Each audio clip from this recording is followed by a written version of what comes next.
Utama setelah sidang kita sebagai fogging, artinya ikut campur di dalam menggugat ini, yang ditolak oleh pihak penggugat menurut saya kurang pengetahuan ilmu hukumnya, tidak bermaksud melesok jago, karena kita menampilkan diri sebagai fogging, artinya gugat intervensi ini dasarnya pasal 279 dan 280 Kitab Undang-Undang Hukum Acara. Sementara tadi saya sampaikan di depan hakim, pihak mereka menolak kita tidak punya dasar hukum, kecuali retorika-retorika yang basi, yang tidak punya nilai secara intelektual. Yang kedua, soal prinsipal digugat. Dia tidak mengerti juga bahwa kuasa hukum itu diberi hak penuh untuk mewakili prinsipal. Beda kalau pidana dengan PH, penasihat hukum. Karena sekarang prinsipalnya hadir, saya hormati Adinda Taufik, jauh-jauh dari Solo, silakan apa yang mau dibicarakan. Dan juga nanti ada Taufik UI. Suaranya Taufik di mana-mana. Double Taufik nih. Saya ingin sampaikan pemahaman singkat saja bahwa banyak orang yang mengaku dirinya yuris, termasuk di sini advokat, tapi dia tidak paham ketika berbicara. Syarat penting munculnya sebuah gugatan itu harus ada 3. Satu, ada relasi dulu. Jadi kalau tidak ada relasi, jelas dia tidak ada kepentingan di situ. Kemudian yang kedua, dia punya yang disebut legal standing. Kedudukannya apa? Dari relasi itu amat penting harus. Kalau tidak ada unsur kerugian, dia tidak bisa mengklaim karena tidak mungkin gugatan perdata tanpa disertai ganti rugi. Tetapi kalau yang saya baca itu sudah melebihi dari perintah undang-undang yang bisa merampas hak seseorang baik sementara atau kurun waktu tertentu atau selamanya, itu undang-undang. Kalau dia kan melarang untuk jadi pembicara, jadi narasumber, melarang mengajar seumur hidup, nggak boleh ya, itu salah. Kemudian harus juga advokat itu paham ketika menjalankan pekerjaan sebagai apa dulu. Di dalam perkara perdata sebutannya kuasa hukum. Kuasa hukum itu artinya ketika seseorang memberikan kuasa kepada yuris atau sarjana hukum, maka selesai. Sebagian atau seluruhnya hak prinsipal itu bisa diwakili dan diambil alih oleh kuasa hukum. Jadi mayoritas maksimal perannya. Kalau perkara pidana, advokat kalau dalam perkara pidana, advokat itu disebut penasihat hukum. Dia tidak bisa mewakili menjawab, dia tidak bisa mewakili diperiksa, dia tidak bisa mewakili di penjara. Nah, ini kayaknya penggugat ini selain tidak punya local standi, juga tidak paham hukum. Dia tidak pengacara atau pengacara kuasa hukum. Jadi saya berharap nanti datang ke UNS atau ke Unisula saya ajar S2-nya. Saya ngajar di sana. Begitu pesan dari saya. Sekarang Pak Taufik yang sering saya lihat gambarnya. Saya sampaikan sedikit bahwa Pak Taufik ini dari Kalimantan langsung. Banjarmasin, dari Banjarmasin. Cuma beliau tunda khusus untuk kesini untuk menerangkan para pengacara yang nggak ngerti hukum. Padahal kami udah jelaskan. Malah dia tulis dalam jawaban dia bahwa perlu ini hadir. Jadi beliau datangkan khusus katanya kepada saya untuk memberi ilmu kepada para pengacara penggugat. Dia harusnya pulang, batal tiket semuanya. Beliau terbang ke sini dijemput oleh Pak Azam di bandara. Sahabat kita, sahabat beliau juga sejak membela kasus Bali, bom Bali. Nah, sekarang Pak Bahudin dari UI Watch. Topik juga. Namanya Topik juga. Sekarang diskusi. Ya. Ini kan udah menimbulkan keluar uang, walaupun kecil besarnya. Artinya ada kerugian. Akibat dari pengacara penggugat yang tidak paham. Bisa nggak kita bebanin kerugian itu? Bisa nanti. Ya, bisa nanti. Kita minta nanti untuk topping.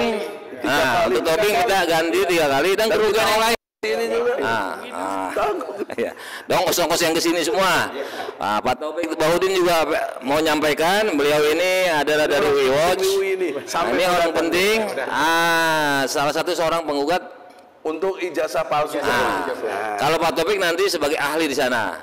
Pak Hatta Taliwang kebetulan sedang ke Sumbawa, nyampaikan pesan. Jadi salam kepada Pak Taufik, dia nggak bisa hadir. tapi sudah menyerahkan NPWP sebagai WNI dan KTP dan lain-lain. Siap. Silakan Pak. Ya. Assalamualaikum warahmatullahi wabarakatuh. Saya Taufik Baudin ini dari UI Watch.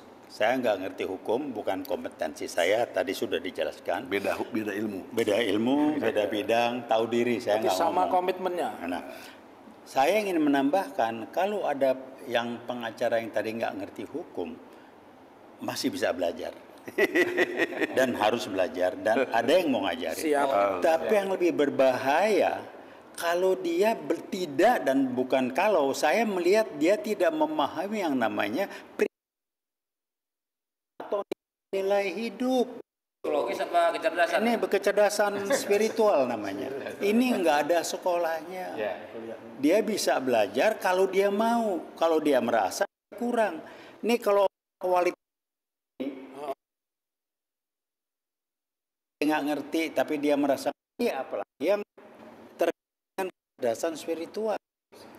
Dia nggak ngerti. Kami ini bukan hukum saya, tapi ini secara moral, secara life values, ini berbicara melanggar dari 3 nilai utama UI Watch: veritas, kebenaran, probitas, kejujuran, justisia, keadilan. Kami berangkat dari itu dasarnya. Tinggal masalah hukumnya dicari, dicocokin. Kok bisa lebih pintar sih dari Dari pengacara penggugat tadi. Jadi gimana coba? Jadi kalau itu aja nggak ngerti, saya udah capek. Orang Betawi bilang capek. Capek deh. Capek. Emang gue pikirin. Karena ini nggak bisa belajar, nggak bisa diajarin. Bisa belajar, tapi bisa diajarin. Yang ini masalah hidup kok. Orang benar, yang salah itu kan masalah pilihan. Kalau dia basisnya rasionalitas, transaksional, ujungnya gua dapat apa? Ini bukan ujung gua dapat apa, keyakinan. Saya dari sini keyakinan, teman-teman dari sini kayak keyakinan. Itu aja, terima kasih. Nah, untuk teman-teman yang tadi nggak ngerti itu, kalau mau belajar sama saya gratis gua kasih. Ya, saya spesialisasinya di situ. Terima kasih. Wassalamualaikum warahmatullahi wabarakatuh. Azam sampaikan. Nanti jemput nih tadi. Saya apa ya? Capek dia, subuh-subuh. Jadi, Assalamualaikum.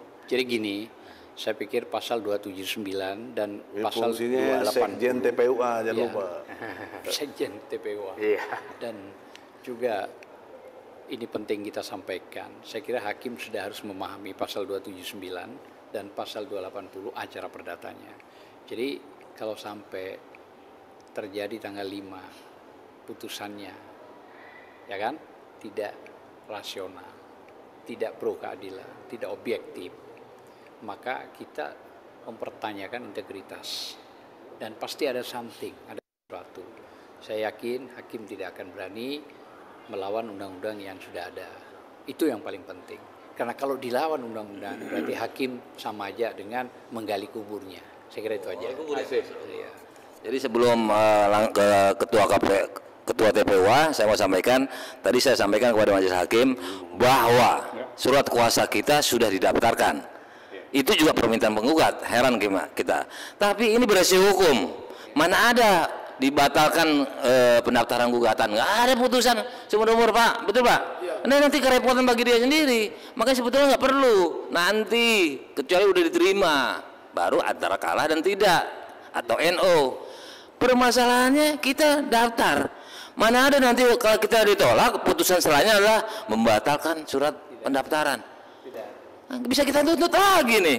Ganti ruginya tinggi tuh, walaupun cuma nilainya pendaftaran murah. Demikian, nah, ketua. Ini nyari masalah semua ini. Oke, itu udah selesai pendalamannya. Sekarang kita bahas, insya Allah tanggal 9 Oktober kita diterima gugatannya di Pengadilan Negeri